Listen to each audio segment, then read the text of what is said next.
Well, good afternoon, and thanks so much for joining us. We're going to begin here with breaking news from the area of Refinery Row.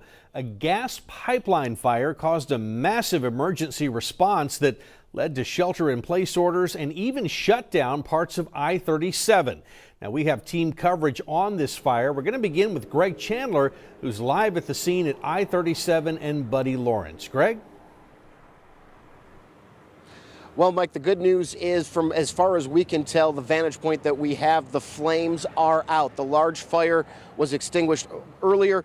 They have been trying to battle a second smaller fire. We still see water being poured on that building, but that fire appears to be out as well. We can tell you that I-37 has been reopened. Now, here's what we know so far. About 8:30 this morning, there was a pipeline rupture along I-37 near Refinery Row. Right about the same time, AEP reported a power outage in the area. Now, CCFD, as well as the Refinery Terminal Fire Company, were on scene battling that blaze.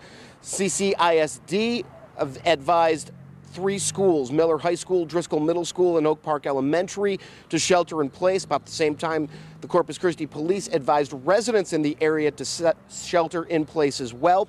I mentioned a second fire. It started about 9:30 this morning in a building near where the original fire was.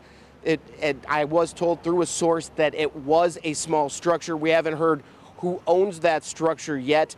We did hear an emergency announcement coming from Flint Hills at one point. Weren't able to hear it clearly, but they were upgrading from a level 1 to a level 2.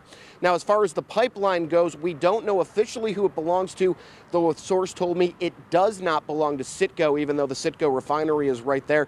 That pipeline does not belong to Citgo. Citgo is working with crews, though, to try to figure out who that belongs to and giving them any help they need. The city had its emergency operations center open. That has since closed, and we are still checking on what started this pipeline and what was going through the pipeline when it burst. I can tell you, though, that my source has also told me, fortunately, there have been no injuries. Now, we'll keep you updated as this story develops, but for now, reporting live, Greg Chandler, Chris 6 News.